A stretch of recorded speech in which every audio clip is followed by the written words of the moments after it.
everyone, welcome to Informally Formal. Very excited to bring back one of my favorites to the show, Mr. Abul Kasem Khan. He needs no introduction, but let me give him a short one. He has been the president of Dhaka Chamber for 3 terms. He's currently the chairman of Build, and he's the managing director of AK Khan Telecom. Welcome back to the show. Good to be back. Always a pleasure. So today I will start by saying, Abul Kasem, you wrote an excellent article that got published just a couple of days ago on Rcep, the Regional Comprehensive Economic Partnership that the world is talking about. So I particularly liked that article very much. You articulated it very well. So I thought that, I should have you on this show to talk about Rcep. So my first question, Abul Kasem, just for the layman out there, just paint a picture of what Rcep is all about, and then go into the following question that I would ask is, why is Rcep important? So over to you. Yeah, this is something new that is, I think, happening regionally. Rcep, as you rightly said, is the Regional Comprehensive Economic Partnership comprising of 15 countries of the Asia Pacific, and as Bangladesh has shown interest to enter the group, it's a game-changing regional bloc. As you know, contributes to nearly 30% of global GDP. It's home to 2.2 billion people.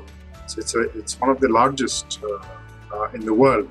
So it brings a lot of synergy, partnership, information sharing, connectivity between the region. And if you see the countries that are participating, there are very developed countries like Japan, Korea, South Korea, and there are countries that are developing like Vietnam, the ASEAN bloc, and you have one of the largest economy, which is China, which has evolved to a great economic power over the last 25 years.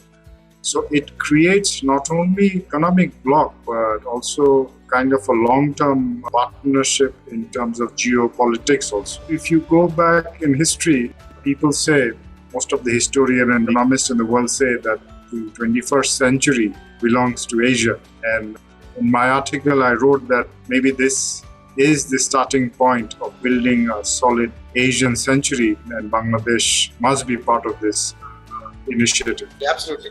Abul Kasem, let me step back a little bit. Just for our audience, wouldn't it be helpful for them to first understand when we're talking about, free trade agreements, FTA, that we call it. Why is an FTA important? Well, trade has multidimensional effect on an economy. The more the trade happens, your industries and your businesses become global.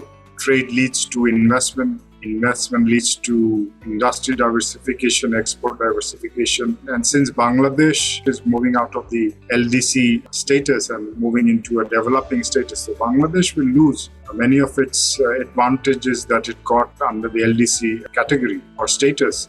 So Bangladesh needs to gain or get in access into other markets with the products and services that it makes or delivers. So these kind of regional partnership, though you have big developed countries or large economies that might gain in the short term, but it's been historically proven that every country gains from these kind of partnership because of the setup that the regional cooperation kind of has. Within the framework, there are opportunities for the less developed countries or less economically powerful countries to gain through certain mechanism over the years. So even if you see the ASEAN, you've got Singapore, then you've got Cambodia. So it's a mix of large economies, medium-sized economies. So I think these kind of partnerships would give Bangladesh market access, one. Second, it will create branding, confidence, and also create a supply chain within that association. This association, in the long run, will help Bangladesh gain the much-needed supply-side partnerships. I will now ask you, the signing of Rcep agreement. We had ASEAN, which has been in place for decades and quite successful, I must say. What really is then so different in forming Rcep? Well, Rcep adds, if you take on the very south of ASEAN, it adds Australia and New Zealand. Then if you add Bangladesh, and the role of China is very different. If you compare ASEAN, the 10 countries, they have certain limitations. But if you add China, Japan, and South Korea, the whole dynamics change. You bring in one of the largest economies with the fastest growing technological advancements happening in China. Then you have Japan, one of the largest car makers, having a lot of other diverse technologies. And then you add South Korea, which is again a technology powerhouse. And then you have the lower income countries like Bangladesh, Vietnam, Cambodia, the ASEAN bloc. And then you have a different set of countries like Malaysia, Singapore. It's a very dynamic regional partnership if you take into account the size of the economies. Why would it work? Because, as I mentioned, the dynamics of each economy helps each other function better. If you take into Bangladesh, 8th largest labor force, rising income, one of the largest countries in the world by 2030-31, brings into the bloc many different advantages from population to domestic economic size to the growing number of income levels. So in a nutshell, if you compare the other smaller association, it's a totally game-changing association because of the size. You got 2.2 billion customers or consumers and rising incomes. Now the interesting part, which my article kind of talks about Bangladesh's role and Bangladesh's advantage. So that is something which Bangladesh needs to, I think, grab the opportunity and the advantages that it might create through various joint ventures, technology transfers, investment. As you know, we have been talking, you were in Dhaka Chamber with me, we were always pushing and comparing Vietnam and Bangladesh and FDI, why Vietnam is so popular, attracting 5-6 times of Bangladesh's FDIs. And one of the reasons is ASEAN, because they are part of the ASEAN bloc. So that gives confidence to ASEAN members to go and invest in Vietnam. So I feel that if you take that into account and if Bangladesh is part of the Rcep, the members will be more confident to come to Bangladesh and invest. Don't you think baby steps first? Bangladesh, we have to successfully be able to form FTAs before we can go and form FTAs with a regional bloc, which all countries, all 15 countries of Rcep have to agree. Right, absolutely. That's a very, very good question. Why not try out smaller FTAs and then move to a bigger regional bloc? We don't have time. Time is not on our side. I think we must move forward. Yes, we have less experience than other countries in the FTA, but we need to learn fast. You go and bargain with the 15 countries. Look, these are my strengths, these are my weaknesses, help me.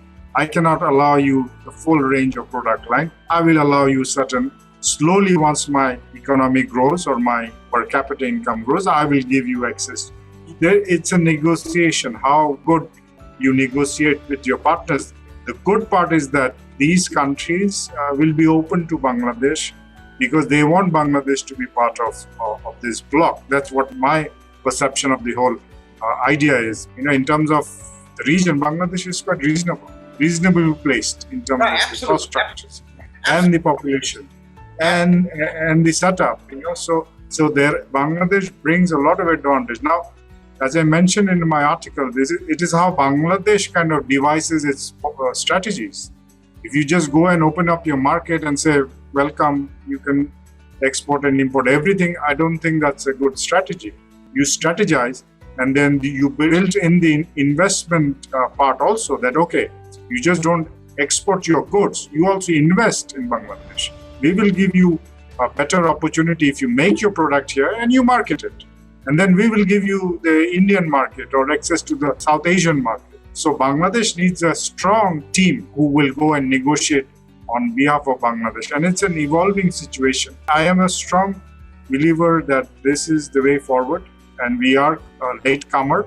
So we need to fast track these cooperation because your LDC graduation is coming up. The European market and other markets will slowly kind of close down their access to for their market entry. Let's move fast, go into this region because if you miss this opportunity, If you see EU, the first mover advantage, they gained a lot. You bring on quite a few good points in the sense with our upcoming LDC graduation, the rules of engagement under WTO is going to change. So I'm sure Bangladesh is preparing for that. That's a good preparation to also bring to your negotiating table when you're talking about any kind of FTA, whether it be joining Rcep or with any individual country. The other point is when there is a strong economy that you want to partner with, they will, for the short term, have advantage.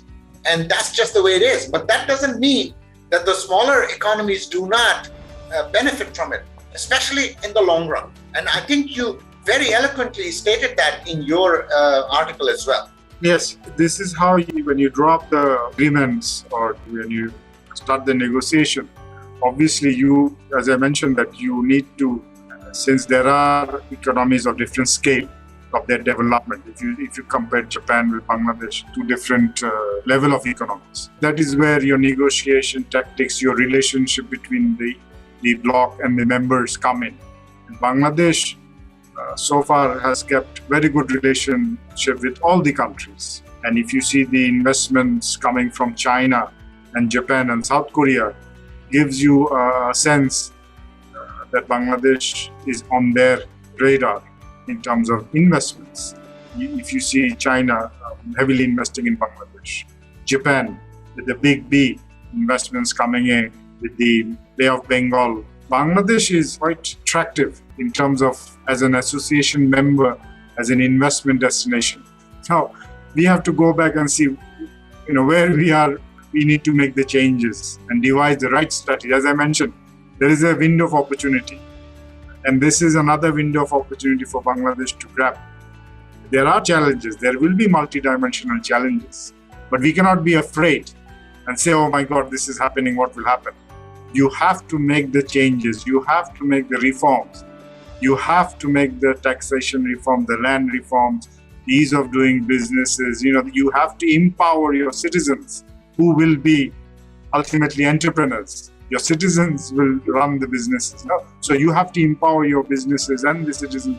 So what would Rcep do for a small company or a small business? If you take an example, he will source his raw materials from any of the 15 countries duty-free and create a product where he can again market that finished product to the 15 countries without paying any tax. So it's how competitive you are. So you have to make yourself competitive. So here, the government's role with the private sector has to be very strong and make products, companies, the logistics very competitive. So that will increase your productivity, your competitiveness. You have to create certain benchmark to access the market. So your certification process, your product quality, your service quality has to be up to that standard. So automatically you uplift your economic benchmark or your level of quality. So industrial policy, your import policy, your export policy, your taxation policy, your land policy, everything has to be coordinated for your investors, be it Bangladeshi, be it foreign, to be competitive investing in Bangladesh. In my last session, if you recall, we discussed the infrastructure part. So here, Bangladesh is lacking in their infrastructure investments. So the association, Rcep, would also help Bangladesh to gain or to get the right investments in infrastructure. Already it's coming. It's coming through Japan, it's coming through China. If you see the Bay Terminal, if you see the SEZ, if you see the deep sea port, the Terminal 3, so these are big investments for Bangladesh. But Bangladesh needs more of these kind of investments. Kasem, I think in conclusion, if you would just wrap it up in a couple of minutes about Rcep, the importance of it and stuff. We've covered the bulk of it, but just concluding remarks before we close it off. Absolutely. I think Rcep is a game changer.